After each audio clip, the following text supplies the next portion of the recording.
Hello, and welcome back to another episode of Mystery Red Reads. I am your host, Mystery Red, and this is my disclaimer. This beta read in concrete is at the author's request. This video is for learning purposes. Today we're looking at a piece of fan fiction. We are actually looking at one of my pieces. So, I've been doing reads for you guys for a little while. I've read for a couple of different authors. I've read memoirs. I've read fanfic. I've read original fic. I've read different genres. We've looked at psychological thrillers.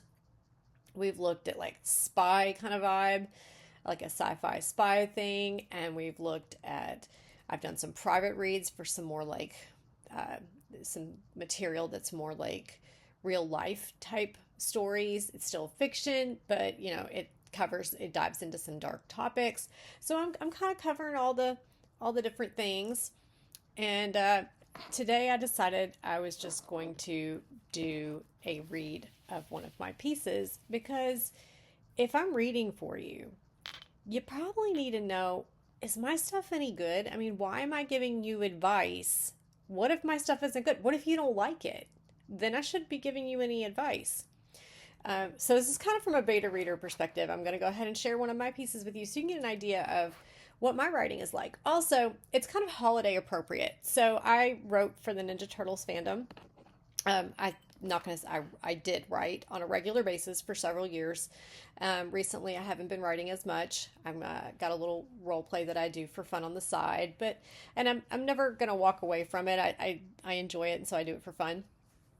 And so one of the things that I did for a couple years was I did a couple of sort of holiday themed stories, and I entered contests. This piece is, I wrote it for a holiday bard. So basically and it won. So in 2015, I wrote this piece, and I did April and Donnie discuss the 12 days of Christmas.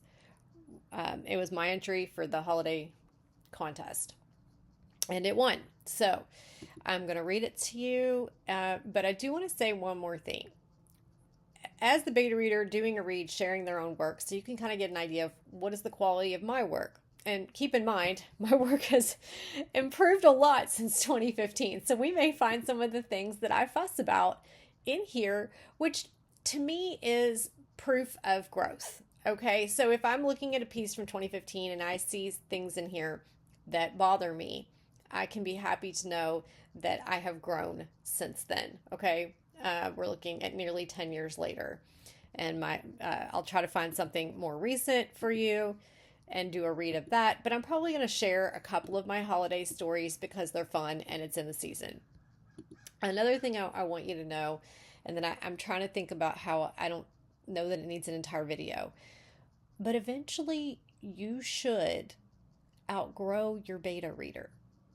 So when you meet another beta, okay, you meet another writer and you beta for each other, you want to read a piece of their work and make sure they're on your level, okay? You want to make sure that you like their work. And then if you decide that you think you're going to be a good fit, go ahead and read for each other, or even read and do a sample, but make sure you get to read their stuff and find out if you like it or not. If you don't like it, please don't ask them to read for you, because you're not going to be happy with what they give you back. And they kind of need to be on your writing level in order for them to be, or even better, at least slightly better. You don't want them to be too terrible much better than you, or they're going to be bored working with you, or they could get bored working with you. It's not guaranteed. I'm not bored. I'm working with writers on different topics that come up during a read. I guess I shouldn't say that. It's not that they're guaranteed to get bored with you, but you want to challenge each other and grow from each other and share something, okay? And it's best if it's a mutual relationship. Like you have something that you're good at that you can help them with, and they have something they're good at that they can help you with.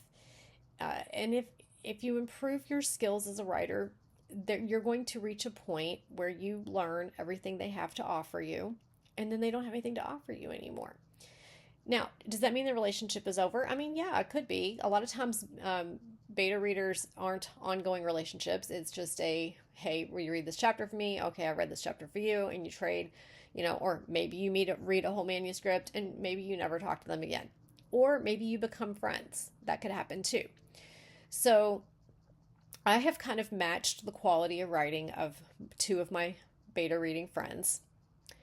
And when we share with each other, it's more like fresh eyes.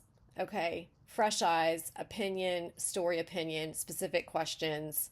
Did I miss anything? Is there a plot hole? How's the pacing? Is there something you didn't like? Is there something you wanted more of? What am I overlooking? Okay. So my relationship with my betas has come to that. Does that mean that we don't continue to learn? Absolutely not. If we do, if independently we learn something, we share with one another. Okay.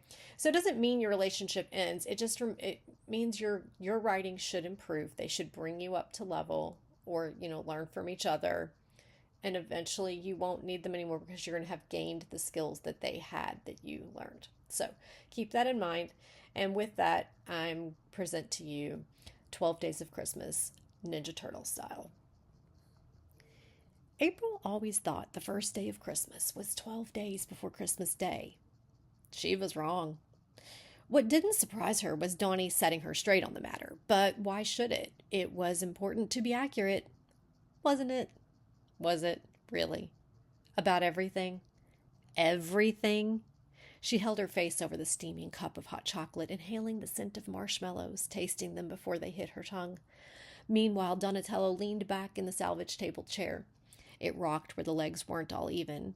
In some roundabout way, he'd probably flow from this conversation into fixing the aged piece of furniture. It wouldn't surprise her. His long legs had his knees bumping the table as he shifted. In one of his large green hands was his mug of chocolate joy, while the other palm waved about, emphasizing the history of the song. All she'd done was mention she'd liked it, and he'd posed the question, "Just when do you think the 12 days of Christmas actually are?" It was a trap. She knew it. Yet she'd conceded that she didn't really know and had assumed it was the 12 days that led up to the holiday. She'd taken the bait, and he was off in a sea of facts that she hoped would eventually become relevant. The 12 days of Christmas are actually the days between Christmas and Epiphany, which is January 6th. Epiphany comes from the Greek word, nope, definitions to words she knew full well, not relevant. Dawn, she tried to interrupt him. Epiphania, which means, but of course he was lost in his definition, chocolate splashing over the lip of his cup as his second hand began to follow the first. Dawn. Appearance, manifestation, and now he's rambling. One definition flowing into the next, then he'll circle back to the history, and this could go on for an hour. She stared at him. Showing forth Western Christians generally celebrate, or it could go on for hours. She just enjoyed the song. The history was okay, but not this in depth. This wasn't his point. It couldn't have been. The hand he was waving about trembled a bit, and his knee began to bounce, bumping the tabletop, causing it to thump, thump, thump. The jittering surface bumped the elbow of her mug-holding arm, sending a chocolate splash up on her nose. "Okay, that's it." "Donnie!" she exclaimed. His mouth snapped shut, his entire body stilling as his big brown eyes locked on her blues. He giggled. His cheeks flushed a deeper shade of olive as he lowered his hand. Noticing the dash of chocolate surrounding his mug, pooling at the bottom and sticking to the table, he stood and grabbed a towel from the counter behind him. I was rambling again, wasn't I?" "Mm-hmm." She wiped the chocolate from her face and took a sip of her drink, watching him try to remember what his original point had been. "What was I getting at?" He gazed at her, the silence that followed waning between them. How she loved that slight curve at the corner of his lips, and his eyes when they softened to that beautiful sugar brown.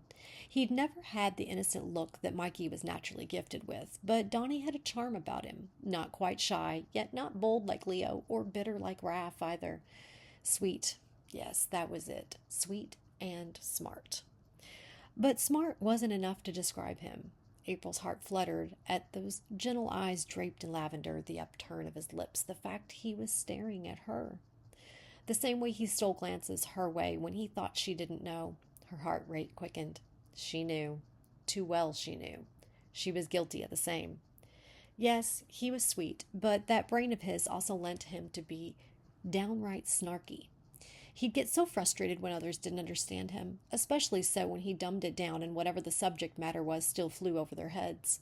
Ugh, if Leo kept assuming Donnie knew everything, even when they'd just seen something for the first time ever, especially something alien. Well, Donnie could be mean.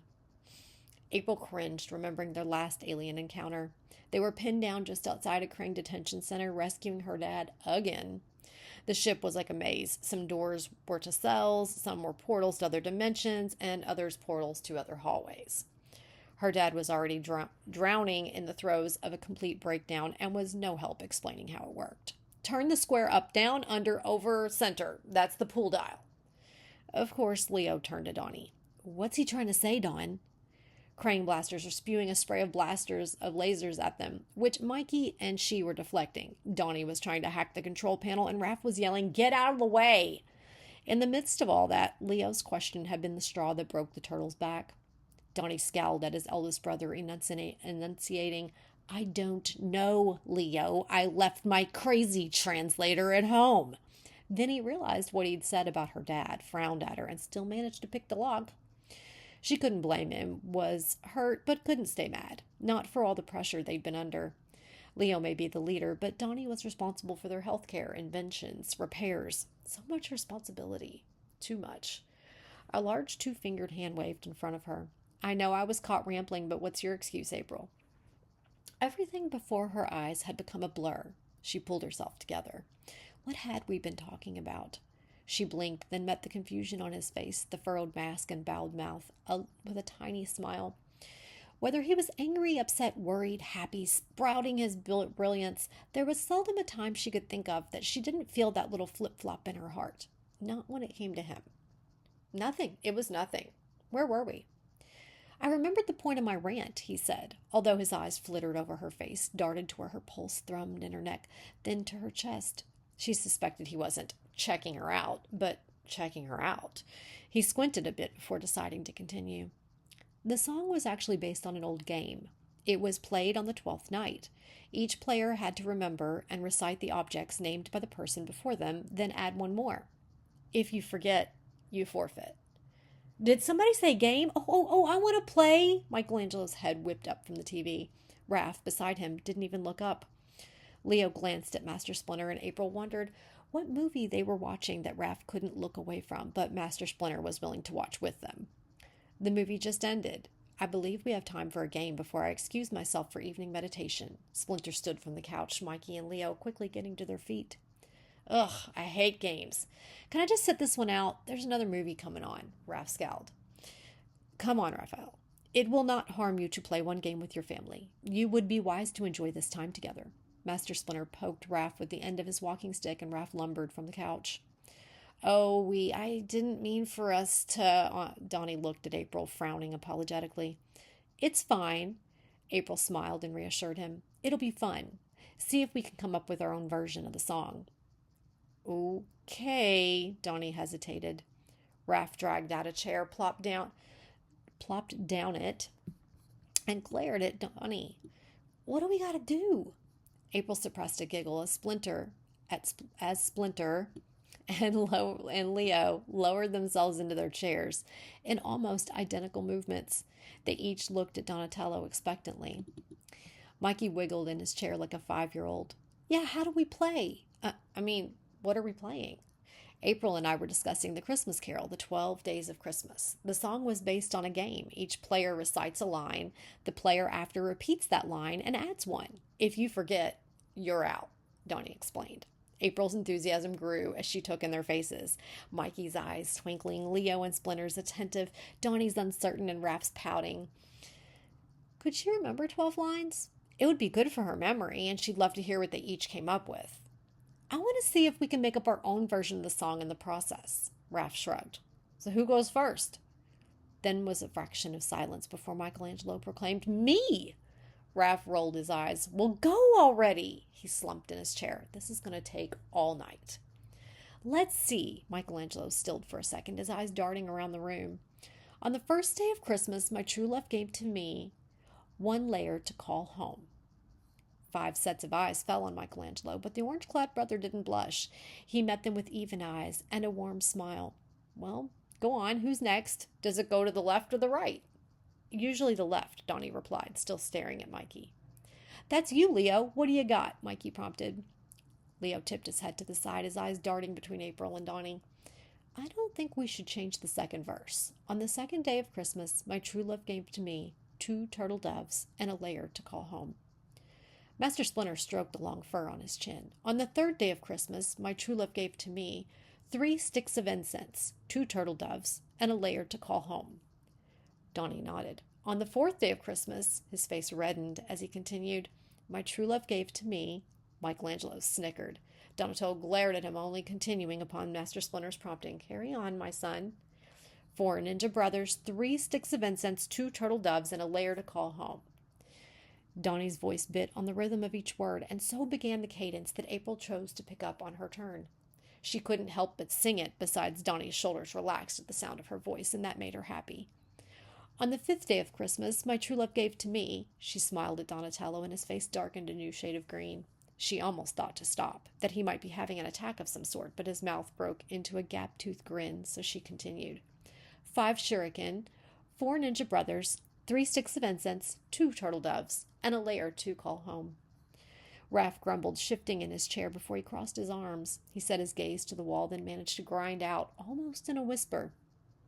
On the 6th day of Christmas, my true love gave to me 6 saya stabbing, 5 shuriken, 4 ninja brothers, 3 sticks of incense, 2 turtle doves, and a lair to call home. April pressed her lips together, desperate not to laugh, lest he'd quit playing the game altogether. Then Raph's gaze shifted to Leo expectantly, and April suspected he might actually be enjoying himself, despite his refusal to sing. Leo, on the other hand, joined right in, his voice a clear, crisp alto, which she relished. On the 7th day of Christmas, my true love gave to me 7 sword slicing, 6 saya stabbing, 5 shuriken, 4 ninja brothers, 3 sticks of incense, 2 turtle doves, and a lair to call home. Mikey stood up in his chair, holding his arms wide, and chided his brother. You're out, Leo. It was my turn. But I've got this. He opened his mouth, closed his eyes, belting out like an opera singer. On the 8th day of Christmas, my true love gave to me 8 chucks of flying, 7 swords of slicing, 6 saya stabbing, 5 shuriken, 4 ninja brothers, 3 sticks of incense, 2 turtle doves, and a lair to call home. Master Splinter cleared his throat, choosing to recite the verse like a poem. On the 9th day of Christmas, my true love gave to me 9 geisha dancing. Master Splinter! Leo and April exclaimed. Raph sat up straight while Donnie's mouth hung open and Michelangelo grinned. Splinter chuckled. This is all in fun, no? April laughed, nodding her approval. Of course. Sorry we interrupted. Please, Master Splinter, go on. She waved a hand, motioning him forward. Very well. 8, he hesitated, looked at each of his sons and sighed. I have forgotten. Of course. April doubted he had. I'm sorry, Sensei, you are out. But will you stay until we've finished? Donnie asked hopefully. Of course, my son, Splinter nodded. Good, it's my turn then, Donnie announced. On the 10th day of Christmas, my true love gave to me 10 Krang defeated, 9 geisha dancing, 8 chucks of flying, 7 sword slicing, 6 saya stabbing, 5 shuriken, 4 ninja brothers, 3 sticks of incense, 2 turtle doves, and a lair to call home. April nodded her approval, then glanced at a tight-lipped Raph. Go on, Raph, I can't remember past the geisha. She might have been able to, but they were at the end, and she really wanted to hear them. Fine, he huffed. On the 11th day of Christmas, my true love gave to me 11 footbots kicked, 10 Krang defeated, 9 geisha dancing, 8 chucks of flying, 7 swords slicing, 6 saya stabbing, 5 shuriken, 4 ninja brothers, 3 sticks of incense, 2 turtle doves, and a lair to call home. Bring it home, Mikey, April urged the bouncing brother. Michelangelo stepped onto the table and opened his mouth just as Splinter's tail appeared, pressing his shoulder and guiding him back toward the seat with a slight shake of his head. Mikey flashed him a sheepish grin, then burst into the last verse. On the 12th day of Christmas, my true love gave to me 12 battles won, 11 footbots kicked. He pointed to April. She stood in her chair to join him in chorus.